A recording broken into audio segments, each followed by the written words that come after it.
Hey there! Welcome to the Young Adult Podcast, and I am very excited for today's episode because today I have here someone who is dear to me. She is one of our finance, church, administration, and she's been one of my mothers here in church who is also part of my growth. And currently, she is now my office mate since she is working here sa church with us in the finance department. Help me welcome Mama Tessie. Right. Hello, Yes. Pastor Kyle. Good afternoon. So how are you? I'm very excited. Well, Okay na ba? is this your first time to be in a kind of interview ngayon, Ani? Yes. First time? Okay, sige. It's a privilege, no, for us to be doing this. But, I know, I'm so glad that you're here. Nga may sigutan nato ang imuhang life as somebody who is already a retired nga person who have all the time in the world but still chose to serve God here in church. That's a very interesting story. We'll get there. But how are you? How was life as somebody wala na sa workforce pero who has voluntarily nga ni balik pag-serve and dili lang serve bisan asa diri pagid sa church. Wow, what a privilege for us to have you here. Yes. Kamusta man? After pag-retire na ako, excited na gyud ko nga mag-work. Ah, volunteer pero gusto na ko nga kanang full-time gyud. So, oo, kay I've been working for 35 years sa gawas, then ang Lord murag gamay ra ang time, so nakaana gyud ko nga after sa akong pag-retire focus na gyud ko dina para sa Ginoo. Right. So, how many years na gani since nag-retire ka? 2 years, no? 21, 22, 23, 24, 3 years. So, 3 years na, 3 years. But, before you retired, you served at a university, local university diri sa Cagayan de Oro, for 35 years. Yes. Wow. 35. Now, that's very interesting to me, Mama Tess, kay kami manggod sa among generation.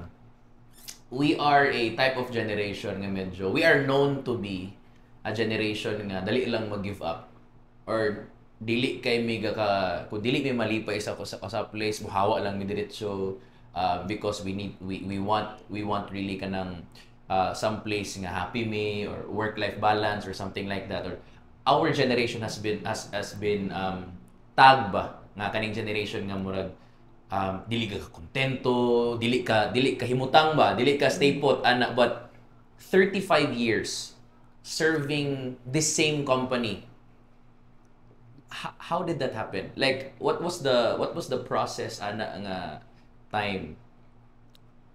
35 years. 35. Kung ma-set ka ana nga place, kinahanglan nga imong i-settle down imong heart, imong mind, everything nga ma-enjoy gyud ka, then kahibalo man ta nga bisan pa og labi pag nanatay mga ka-office mate, no? Di man ta pareha og nangagian, dili ta pareha og culture or Batasan. batasan. Pero salamat sa Ginoo kay gitagan bitaw tag ka ng kamao ta mo balanse sa atong mga ka-office mate. Usa na may mga usahay mga unsa na mga pangitabong nga di maayo, pero Right. dili lang gyud nato ibutang sa atong kasing-kasing og be positive lang gyud gihapon ta bisan usahay na mga masakitan ta, pero salamat sa Ginoo nga naayang comfort. Right. Unang then kinahanglan ang atong work atog yung ilab. Right. So, what is your work gani ani nga company? You were- Before na ako sa audit niya. So, finance things. Sa Yeah. finance then sa audit ko naman day ko nga kinahang banking and finance man ko na dayon toy bag-ong among head nga nag-ingon nga kanang ang sa audit kinahanglan accounting graduate. Right. Oo. Pero kay ang accounting naman sad mi bag-o din nga kuan nga sa publishing. Akong trabaho didto kuan gihapon sa accounting gihapon sa Mhm. ilang mga work. So, enjoy gyapon ko didto og at least kanang ang atong pagkakristohanon makita bitag gyud nila nga lahi ra gyud ta sa ila. Right. No, let's talk about lahi ra gyud ta sa ila because you are in the finance nga field. And this is a very tricky nga field. In fact, personally, I don't like managing somebody else's money. So, like, I like managing my money, pero kung lahi na nga tao, murag, pwede dili lang ako. Pwede di lang ako mag-handle sa imong finance. More so, no, sa isa ka na nga organization because this is a big university, one of the major universities here in the city. Now, Alec, how were you able to like shine your light in the department? Because siguro there are crucial calls nga imong buhaton, chances of compromise na you need ka murag whoop or like why don't you share to us some instance nga murag kanigi siya ba so di na ako ni malimtan no diri gid ni shine na nga ako ang light katong naa pa ko sa school. Ako man good kay sa finance ko, sa accounting, sa katong sa publishing nako kung usahay kung wala ang secretary mo adto pud ko kay ang ako mga kauban dili man good sila nga supposedly sila gyud under sa publishing ako under mangyapon ko sa accounting pero di na lang ko Lahi nga nag-post department. lugar oo lahi na sila nga department pero ang ako baka ng helping hands nga naku unsa man ni sila uy nga di man gyud inako dili ra ba gyud ko part sa inyo pero nganong dili mo mistan Right. o then ambot dili ko kasabot sa ila pod sumutong ako na lang gyud magsekretary ko di ra ba gyud ko sekretary din niya. Pero murag nag-step up ka to carry the company. Mm-mm. Ana nga level. So that is something you would say nga because of your conviction of trying to be excellent sa imong job. You stepped up in places nga supposedly dili na imong work pero imong gi-work so that mahitabo lang yun ang dapat mahitabo or something like that. That's actually good. Kay sa ako pud time sa una mother nako sa DepEd. There were things that I was doing nga murag sobra naman. Murag dili naman ni siya part sa akong job and for all my DepEd people right there, you know what I'm talking about and all that. But I believe like nagi ko conviction nato to really be a supply to my company.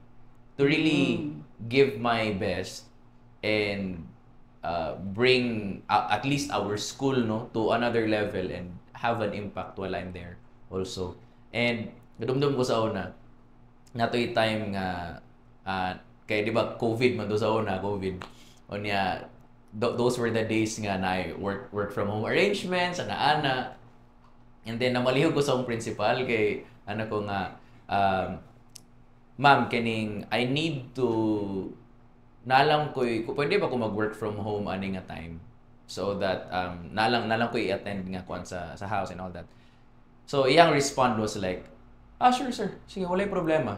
Kay sobra-sobra nang pudi mo ginabuhat diri sa school. Nga gakita sa ako ang boss na akong ginabuhat nga murag sobra ra dito sa school nga murag you are actually doing way beyond what is expected sa imo. So sige nakoy pabor ato nga part sa akong boss and when we say we let our light shine because excellence is who we are.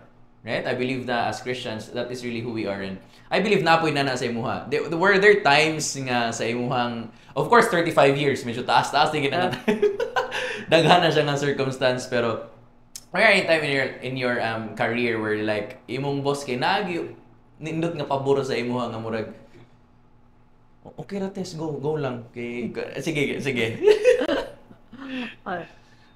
Kanang nabitaw gyud na pastor nga kanang nay mga pabor ihatag sa ako sa akong boss pero usay kay akong ineglect. maulaw ano man Kay kanang unsa na Bag-o naman gud to sila nga mga kuan lugar dayon, mga ka-office mate nako. Mm. So na-use naman gud ko dinhi sa Liceo gyud sa Mm.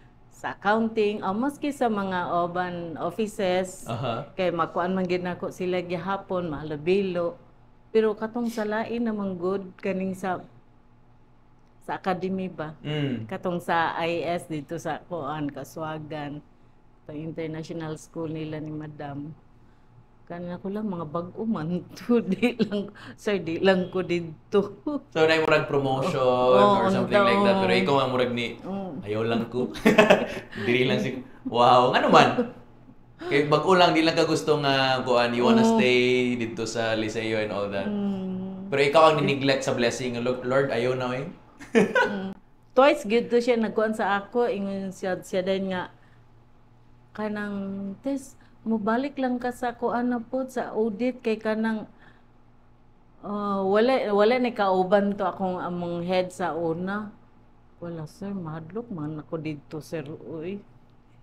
Kay lisod gid ang naka sa audit kanang akong kuanan kanang sir na magilak bitaw pastor ko ganahan. Nga naman kay tungod sa pressure, sa Dili, demand, unsa man?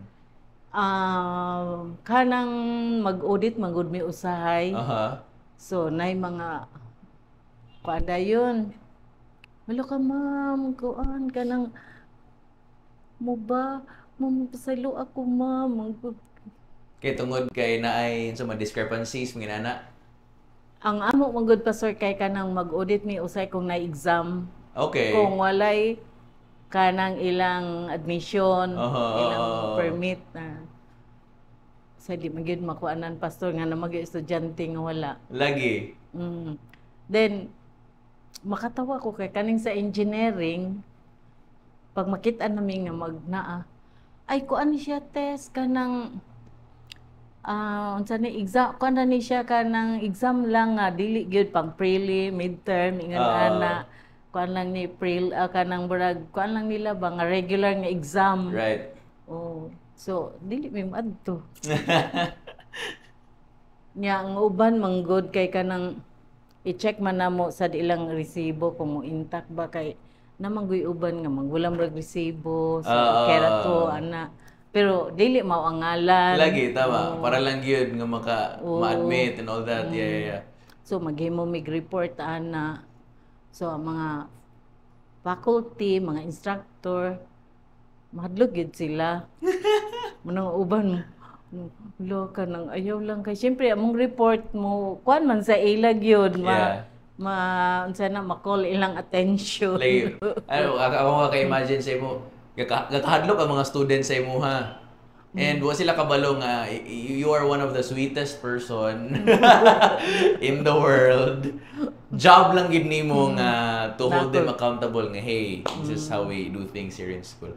Sige, kabig tagamay because we're talking about students now. For 35 years you stayed in this institution and diri pod ni graduate na imong anak.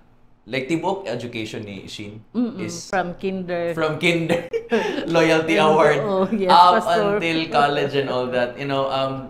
So what was that decision for you, mother? Were there like times when nga murag ni kaingon ka nga murag siguro mag-transition ko from here uy unsa ba, or should I stop here and just move on to another job or this and that? Were there times like that nga murag na press ka ba na murag, or you stayed there? Okay, the benefits of being in that institution is free ang education sa imong anak, tama? But were there like career paths ba nga na open sa imong life nga muna kayon ko nga murag nice man na siya pero ay magstay lang siguro ko diri sa ba? Mo gina pastor di na gid akong kuan kay sa unang panahon ko mga apply ka lisod gyud ka isang tanan. Pero para pasalamat gyud ko di na sa Liceo na magug koy kuan kanang instructor nga giingnan ra gud ko niya nga test gusto ka magtrabaho. Ganaan ra ko yes ma'am. Kay trabaho na baya gyud kay sa una ngit kog trabaho lang ibalik-balik man taan ni. Di pag inyag yes. wala ka daw bi ma'am kanang na para ba koy kuan kanang dili ko maka full time. Ingon man din Kay ako. you were still in school. Oo. Kay 1985 ko na graduate ko 1996. Oh, okay, okay. Pero ko na to fourth year, second sem, lugar, ana man siya nga, kanang, unsa man nga subject, inako sa imo, ma'am. Ako ka Lord, grabe nga pabor. Katong nag-offer siya mong job, mo tayo mong kulang nga subject. Nabigyan sa man to niyo, papasa na. Kapasa kay ato sa lugar nga time nga sa Ligando man pug ko niya. Unsa man So, ma'am, muna na confidence. employee or unsa man, ipapasar ko nimo, wala kay empleyado dyan. Then mo din to ang mag-interview pag yun sa amo sa una kay ang tag-iya pag yun. Yeah. Oo, Because the school was smaller back then. No? Siya. So gi pa ambo ko ato sa Ginoo Lord ganang makakuan gyud ko Lord makasulod ko. Salamat sa Ginoo kay si doktor man to nagkuan sa ko sa nag-interview so inchang okay you can start. Wala ka Lord salamat pasalamat gyud ko sa Ginoo. So let's just saying that was really the favor of God that brought you there kay wala ka nang itag trabaho, gi-offeran kag trabaho o yan nag-offer pag hindi mo trabaho is the person in which nanginahanglan ka sa grado. That was really a divine orchestration, no? Just if you think about it. And then from there 35 years, right? Yes. So and then Shin was there the entire life niya dito nga school. Now, when you were, because I remember Ate Shin, your one and only daughter. Kuan mo gud ni siya.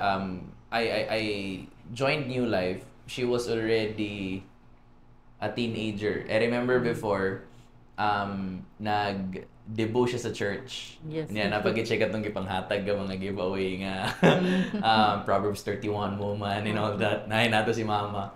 Di ko malimtan and you were there, very emotional kay kato nga time. Of course, that was your only girl, but you raised Shin most of her life as a single parent.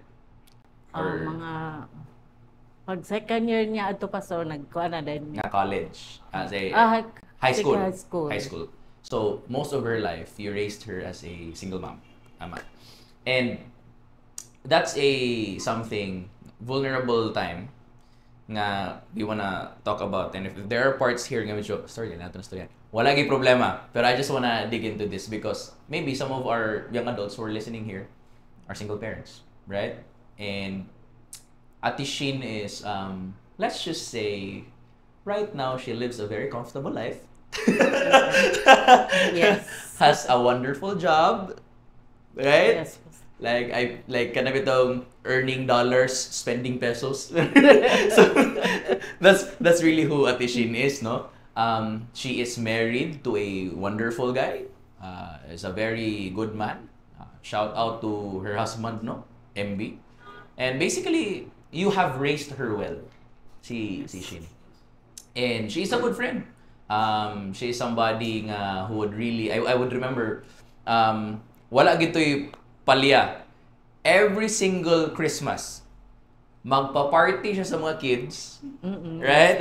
She would choose an outreach and then mag-sponsor siya, magpa-party siya sa mga kids sa outreach nato diri sa church. I think the 50, 60 kids, yung pa Jollibee, happy kay mga bata and all that. Just you raised a child na good gid kayong heart. You know? You have raised her well. But that process of transitioning from like duwa mo nga naga-parent siya to the single parenthood, how was that? Like because as a mother, you needed to like raise her alone. Naaka sa you were working to provide for your family. You know? Why don't you tell us a bit of that story? Sa katong wala na lugar ni pastor, ang akong mga kauban, ako dili man gud ko open sa ila. Ako istoryan Ginoo Lord. Kaya ato nga time wala pa ako na-connect sa New Sa New Life. Life. Okay, yeah. Different pa na church, yeah. Oo. Then ina ko nga Lord kanang ikaw ra gyud magtabang na ako. Ikaw magiya, ikaw magtudlo kay Mhm. ang ibaw na ka kung ang uban man good nga wala na yung mga kulang na ang pamilya mag kanang burag magwala bitaw pero Mhm. ako yung giingnan si ate nga kanang wala man kay papa pero namatay Ginoo sa taas na kay Heavenly Father. papa. Yeah, Oo. yeah. Then sa church katulad din naman kay papa, daghang kag papa, daghang kag mama dinhi sa church. Right. Oh, then kanang wala po nako siya ko ani sa iyang papa og hatred. Mhm. Nga wala nag-sow nga murag kuan di mamahan. Oh, wala sa nako Yeah, siya. yeah, exactly. Mm-mm. Then kanang ug unsa among nasugdan ni ate mura gyud sa kaysa gamay pa siya magkuan ko kanang sa school lakip kog mga contest pastor. Kay para daghan ko gift. Daghan ko mga regalo ba. Ako nga daog, ana dadon rin ako sa balay. Right, right. Pagka Wait lang, unsa ni ka mga contest ka ng mga unsa man? Raffle unsa man? oh, kanang mga games pastor, okay, say mga okay, inana okay. alakip gid ko. So daghan ko ma-collect din nga mga prizes, mga gifts ana. Ako nang dadon sa balay, pagkakuan din ana, ako din ng pagka December magpadula din ko sa balay. Okay. Na-use na din na si ate nga kada December na ikuan mga program. Party. Oh, Pa-party ka. Yeah. party. Then nay one time adto nga lain gid akong ginhawa.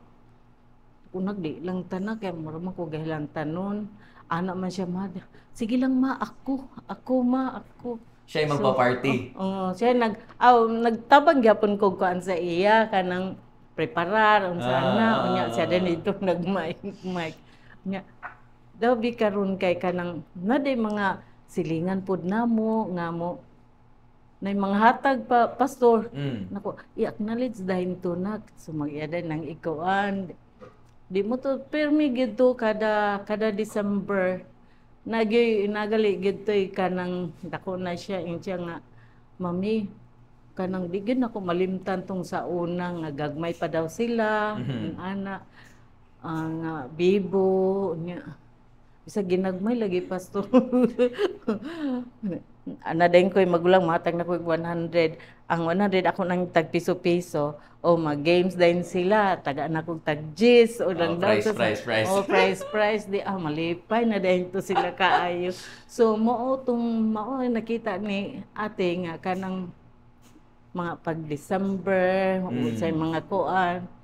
Then na-connect po dayon katong sa college na siya, na-connect po din sa family sa iyang husband. Right. Nga mga kuan po ba ka mga giver po nga.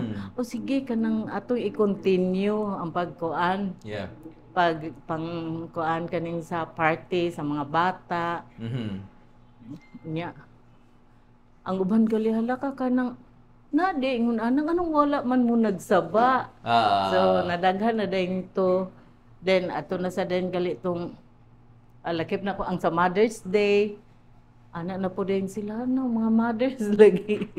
Di mo to sila support pod sila hatag pod sila ni ate og kuan sila pang ate na pod ilang sana ika-share nako Lord salamat Ginoo nga kanang imog yung giplaster ang tanan. Right.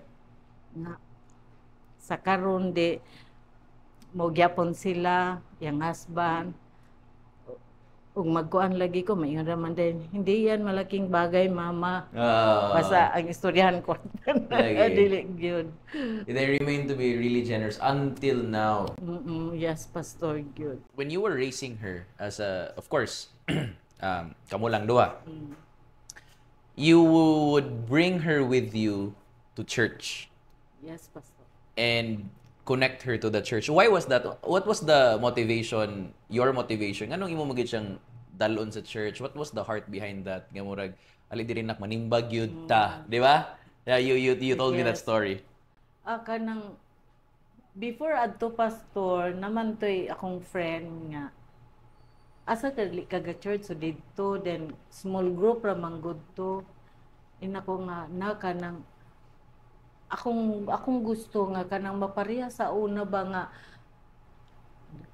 na mga unsa na kanang mga life camp nga para mo grow gid siya diha sa kuan sa Ginoo. Mm. So then katuna dayong one time nakita mi ni Pastor Al ingon dayon siya nga kanang dito sa awa pa man mo sa mahugan ni Wala pa. Oo. ana dayon si Pastor Al nga dito di sumuto ko sige ate dito ta mag church kay tingin siya ingon gali din siya hala ka mama di ka maawat dito ina ko sige lang ato lang tan-awon pagkuan gid niya katong naman toy Colbert nga dako kaayo Mhm. pag tungtong gyud namo sa Colbert hala ka nakaano gyud ko na kanang murag bitaw pastor og kanang salmo kanang sa tinapa ba nga kuan mura man gyud kog na shoot Na-shoot din. Lord mo na gyud ni ana man dayon si ating hala ka ma nalagi mong binata Oo. Kuya Jimby di sumo din to nga murag confident na din ko nakita nako sila mga kauban sa una then ang ako gyud nga mo grow gyud siya diha sa Ginoo kay ako pastor dili pod gyud sad ko mo kuan anang kung unsa ang imong environment Mhm. mo pay makuan sa imong anak ingko dili gyud ka mong environment katong kanang dinha magipuy-an karon lahi gyud Mhm. mga kuan gyud mga ba pero ina ko wala gyud si Shinchi na kuan ana nga magistorya siya Right. ako Lord salamat gyud din kanang pag first na mo kuan dito na enjoy man gyud ayon siya lakip ko anang sa kuan sa SSS dito sa Makanhan. O sige na. Yeah. So, ako nga, ang ako gyud lagi ka pastor nga kanang Which is katong children's ministry oo, sa Makanhan niya, oo. outreach. Mo gyud to nga active siya sa church, nalipay pud ko. O sige lang, ikaw lang sa diha na ka, kamangita ko kwarta. Then, inako, kung unsa gyud ay imong ipuga sa imong anak, mo gyud imong maani.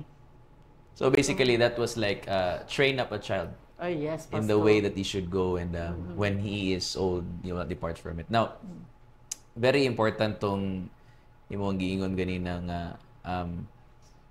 wala siya na influence sa unsa environment nga naa sa inyong balay because your house is situated in a very interesting place.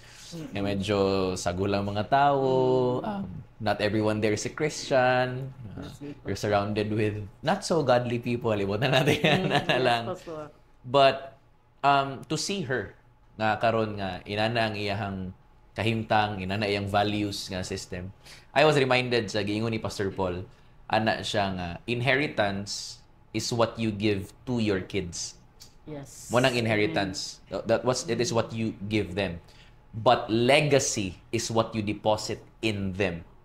Now, it is very important nga, bisa man ako as parents, nga kanang gakita na ako akong parents karon or kita na ako nga ako padulungay ko nga may mong parent as a young adult nga murag sometimes we as parents or we as aspiring parents mas focus ta sa kanang murag hala magpadato gid ko kay mura gid ni ang future sa akong anak nasa ako ang bahandi nasa akong treasure dapat nindot among balay nga gipuy-an na may sakyanan na may duha ka iro all of these things and parents seem to focus more on the inheritance part not considering that what's more important than what you give to your kids is what you deposit in them because once everything is over, said and done, when your kids now start living their own lives, wala na sila sa balay, of course, it's been years na, what's deposited in them is maugid ang mangibabaw. Yes. Yan. Because money will fade, all of the... In fact, I believe Ate Shinshin is richer than you in so many different levels, no? And are you Yes. that makes you so proud. Murag, Yes. yes, anak na ko na. Right? Oh, good, Pastor. And but the thing is, what I'm really happy about is ang imuhang na deposit sa iya haba, which is ang character, ang values, ang discipline, ang patience, ang generosity, Yes, Pastor. which is very very evident, no, yung generosity and all that. Now balik ta dito sa single motherhood nga part. What was your go-to nga parang imong automatic nga nga murag this is the thing that you would really say nga murag kung wala ko nigibuhat, I would have never survived that season sa akong life kay lisod gyud kay to. I know it's really hard, right? Pero what is that kung na may one thing nga tungod ani nga akong ginabuhat mo nang nakalahutay gid ko, naka-survive gid ko ato nga time. What's that for you? Kanang patient ra gyud og paningkamot ra gyud nga kuan nga makita po ni ate nga kung unsa mo gyud makita sa anak mo ba kadaghan gyud mo may ilang i-follow, then kuan lang cool o kanang dili pod ako lagi wala man gyud ko nagkuan nga uy muna akong pandi wala man ko nanulti ana ang ipakita lang gyud nato nga nagyud ang Ginoo sa atong kinabuhi, Right. nga siya gyud ang magiya, Mhm. siya gyud ang tanan Mhm. kay ug uban palagi maingon sila sa akong kauban nga wala ma'am wala man ka nag unsa na wala kuno ko naglisod daw sila nakakita Nga naglisod ka. naglisod ko pero naglisod ba yun. Nilisod lang, wala ninyo nakita. Kay ngano makaana sila pastor kay sani okay ra ba ni so akong namanggod ko kanang pag-umangkon ba niya sa Liceo sa una pwede naman ko magpirma. Mm. Sa ako Na clearance nga na. ilang wala sila tuition so Oh. sa ako ibutang lugar ilang Oh. kuan then graduate na to siya daghan gid sila lugar ako mga kauban kahibalo Mhm. nga kuan yan siyang ay ma'am wala magig ka naglisod ma'am kay naman to imong pag-umangkon taas gawas ako sus kung kasayod pa lang gyud ni sila nga wala gyud bisag kuan ako nga mugin akong ikuan ni ate di gyud tamo tan-aw sa tao nga may mutabang nato Right. dito ra kita sa taas Right. then anak gali din ko katong bag-o lang 2018 akong kuanan akong pag-umangkon then asa adto ante nako kato ba imong mga tuition sa una antya halak ate kanang nagbalay ra ba mi ante nagbalay ra ba mi unya na lang kung mahuman ha Oo. pero mo akong kuan ni among kuan adto ni Shinshin nga o sige ma isulti kung wala ayaw na nako lagi na ako Right. na let go saad man siya wala man lang gihapon antod karon sige lang mo nang focus lang gyud di as Ginoo kay siya ra gyud mo tagbo sa atong mga pagkinahanglan Right. sa atong mga kalisod Right. nga kanang ang kani pag yung mana pagyud ko sa iya nga naknak basig kuan ka kay fix lagi pastor Oo. so ayaw ba gid paglakip-lakip sa mga kuan sa simbaha sa school na dili man ako ang gakon ako may gakwaon sa maestra ma ana din siya na din to yang napoy ang auntie ang gitexan sumuto naka hatag ang auntie unya kanilang usahay na magyud mga mama nga kuan sad mo kanang na prom queen siya kulod salamat kanang ang giingon din sa uban mama nganong nagkuan man to siya nga di naman to original iyang kuan iyang gigamit nga sanina kay nagamit naman to sa previous lugar nagamit ni wala man ko'y kwarta alang-alang akong ikuan lugar gyud. So, gipahimos na lang, balag na na-repeat ang gamit. So, Nako mo nang ang si ate kakuan gyud siya unsay kalisod unsay yeah. ko pero nako sige lang eskwela lang gyud paningkamot makagraduate ka o sige free na ka unsay mo gusto. So that really is patience and hard work. Yes. So mo yung mga yeah, actually that's something no nga it's really tough for us young adults because we want things now. Gusto mi madato karon na dayon diretso, okay? Wala mi labot sa process. Gusto mi microwave success. Gusto ko karon din na sa mahitabo. And hearing this from you nga wait lang, naay process. Yes. Naay process nga mahitabo. You don't always get there your own timeline. Naay timeline ang Ginoo. Well, some other people diretso. God just blesses them and all that. Yes. Or sometimes biskan walay Ginoo silang own nga pagpaningkamot nga dato sila I don't know, good luck lang silang peace. But all that. But like patience is really something key nga imong giingon and throughout this you didn't stop going to church, you didn't stop praying to the Lord. You taught her to ang Ginoo to ang provider, ang Ginoo ang atong source. So, patient lang ta, maabot ra atong panahon, Yes, and all of these things nga mo ingon sa yan. And I think that values instilled. And another thing is ningon kang hard work. Now, this is very interesting because, again, 35 years of working is is hard work. Correct. Harvest na karon. I mean, ang imuhang working years, kaya mas magulang ba sa kuha? Okay? Wala pa ko na tao, katrabaho na ka. And so, let's talk about this for a minute. Because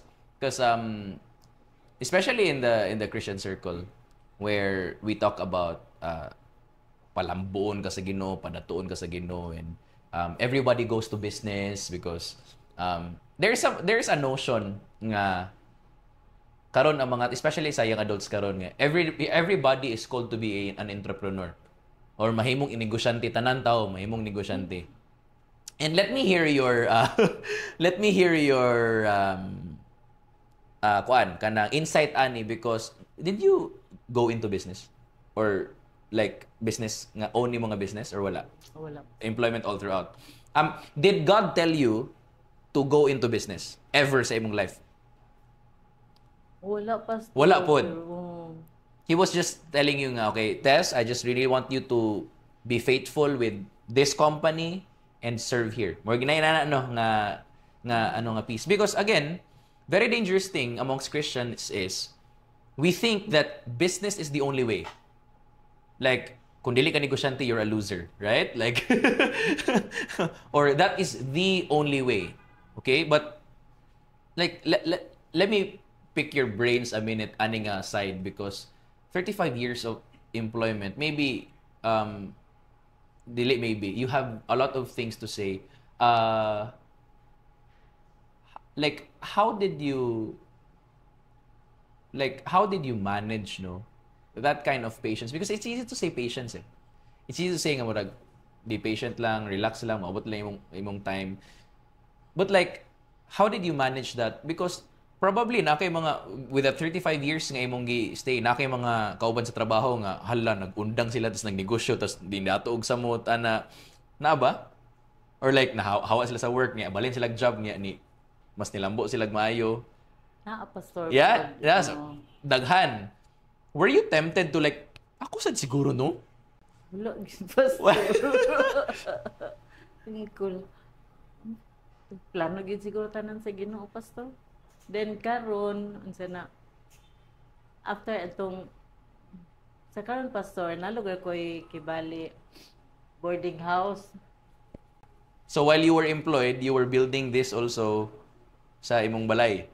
Dili pastor sa ako ng parents. Okay. So, unya kibali hati-hati na mo mga igsoon. So kami ako na koy ko ano Four ka units. No, pero ang isa kibaliborg akong gihimong kuan bodega, then ang tulo moy kuan For rent.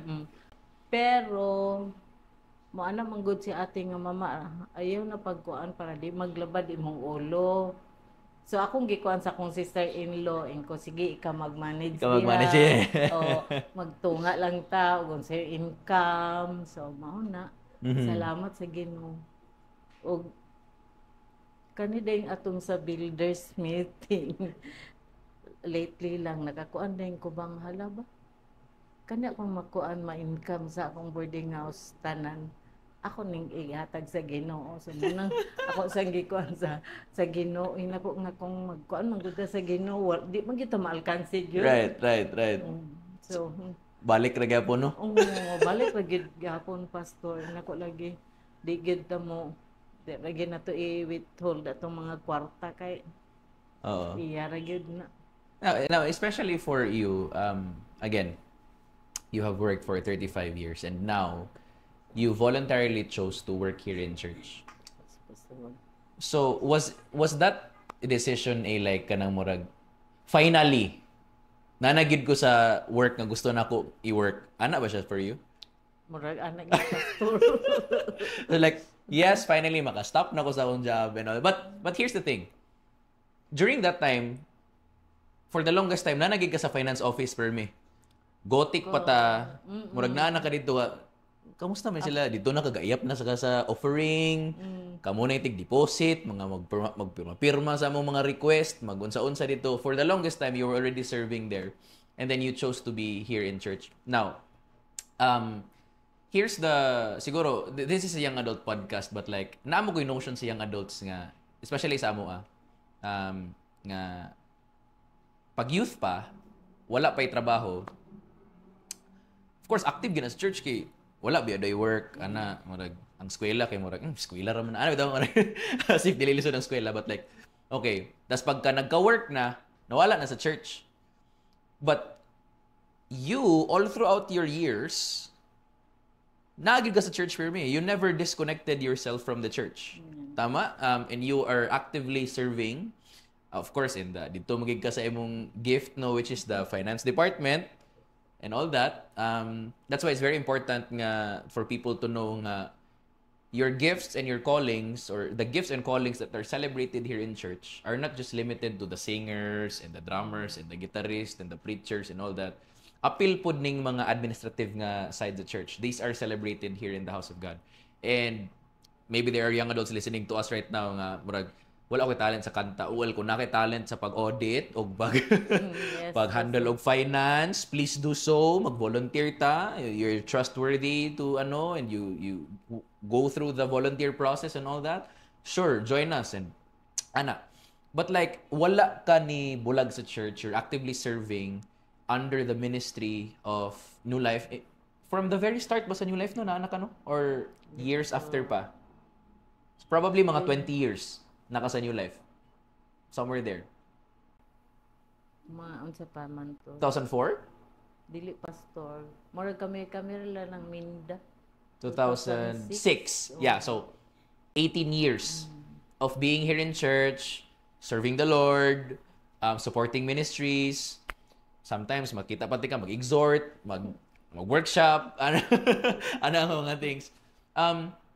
What keeps you going? Kaya murag busy ko na ako'y anak na nagpangita pa kong job and I'm doing all of these things niya magsimba pa niya finance na akong work niya mag-finance bagid sa church what kept you going? Wala sad ko'y feeling anak pastor basta kay ako na enjoy ko sa pag-ihap sa daghang kwarta nga gihatag sa Ginoo para sa simbahan. Right. Inako nga muna dahil akong kuan lagi kay murag kung kuan dito katong wala pa ako nag-work pa ko dili magig ko maka full time. Exactly. Kasi you also have to be faithful with the job nimo which is Pero I enjoy. Mm-mm. Salamat ko sa Ginoo. Mo gyud siguro na ang purpose sa ako pag-retire. Kay kung kuan pa, mama, dinhi lang sa ka. Dito sa Luzon, Luzon. Yeah, exactly. Metro Manila. Naku, ayaw na kay naku trabaho sa church. So until now, your commitment is really here. Yeah. Now, okay. Now, talking about this, our lead pastors, Pastors Alan Rose, are younger than you. Tama. And during your younger years, di ba, friends naman mo ni Pastor Al dati. And so basically, were you part of the Barkada friend group ni Pastor Al or no? Mga manghod rin ninyo sila, no? Dili Manghod ninyo sila. Okay. So, but you saw our pastors growing up. Okay, Ana. How old were you when you kanang nahimo mong friends ni Pastor Al? Teenagers? Or 20s na? Teenagers? Oh, dili 20s naman siguro to pastor. 20s, so that's almost 40 years na, no? Of like friendship and all that. That's a lot of years. A lot. 40 plus years of friendship. Now, here's the thing, kay very tricky.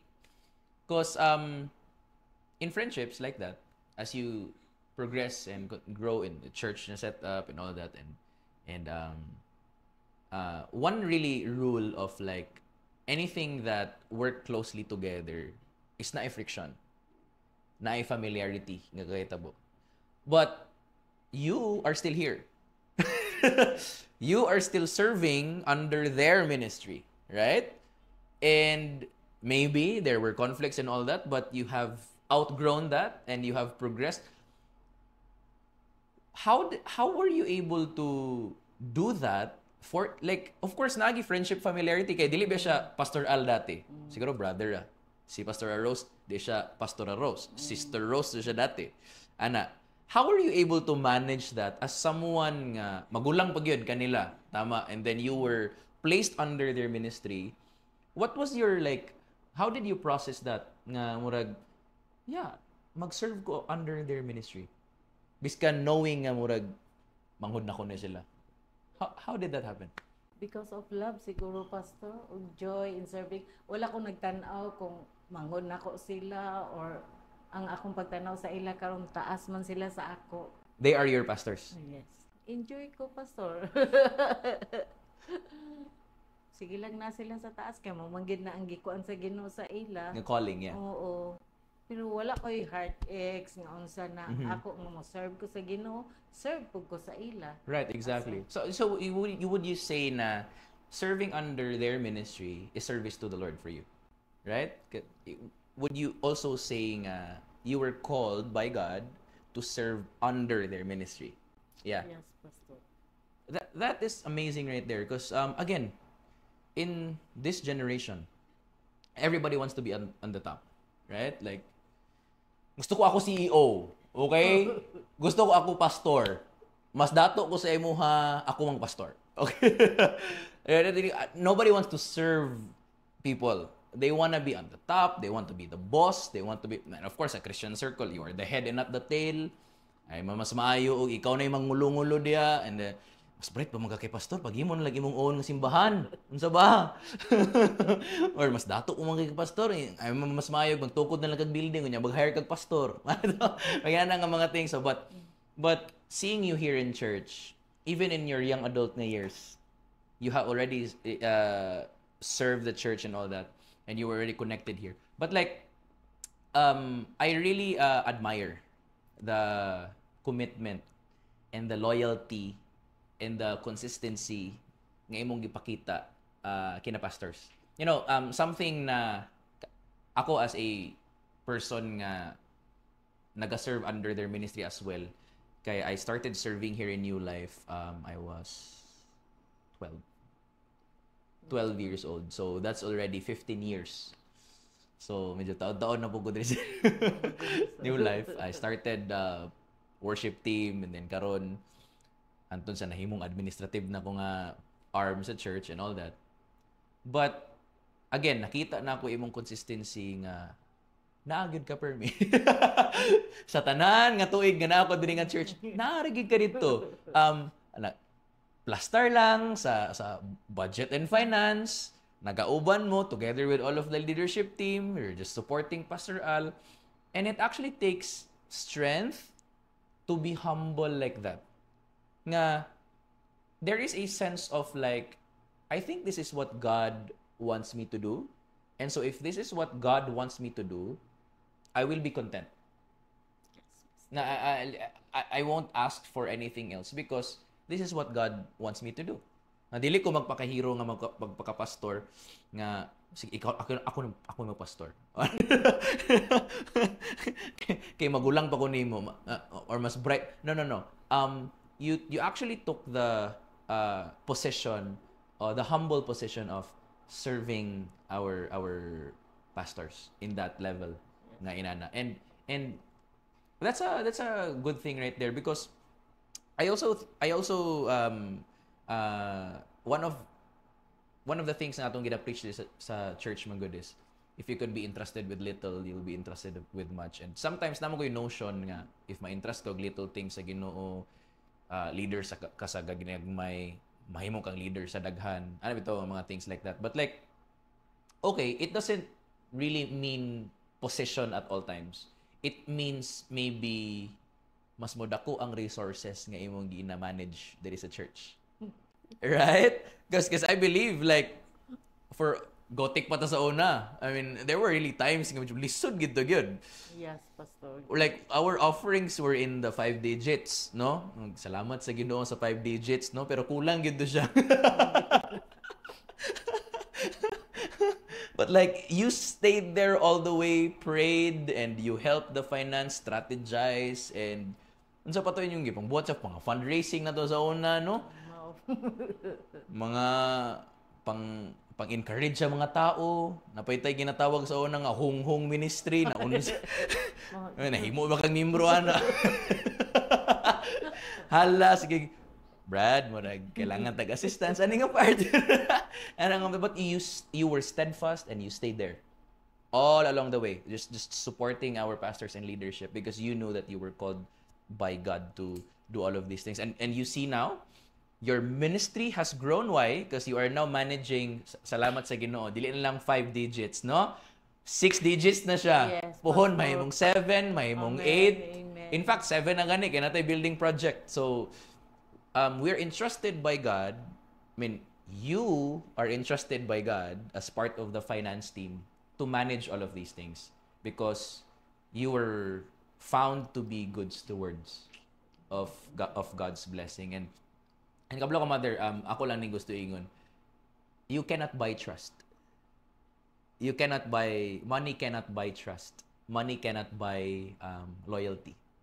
And as a young person sa church, as a young adult, serving in the ministry for 15 years already, at least there is a New Life, kaya naman ko yung other 4 sa Pikas na church.